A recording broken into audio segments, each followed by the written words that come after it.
What's the biggest issue for most Turkish people in this election? The state of the economy. But whoever wins will also inherit a brand new presidential system of government.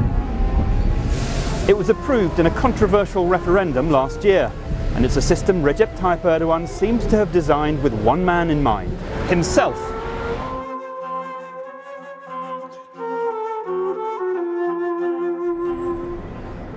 The office of Prime Minister will be abolished and executive power transferred to the President. He or she will appoint directly ministers, many judges and bureaucrats, and one or more vice presidents. The national budget, previously drafted by Parliament, will now be drafted by the President. Now, Parliament could dismiss the President if there's a two-thirds majority.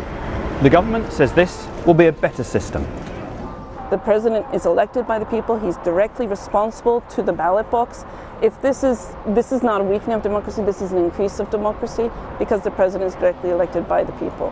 Just like other presidential systems, they say, in the West.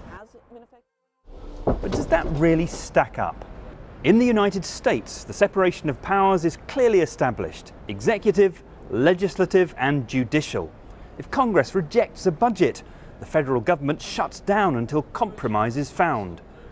The President nominates judges and cabinet members, but Congress has to approve them. In France, a Prime Minister is still head of government, sometimes from a different party than the President. The French President appoints 3 out of 9 judges to the country's top court. In Turkey, it will be 12 out of 15. There's also a broader point. You can't assess a constitution without looking at the politics that surround it. And the opposition worries about one-man rule. Unfortunately, for now, he has a lot of power. But if he is going to be elected again, it will be worse for the country. I've been following Erdogan's career for a long time.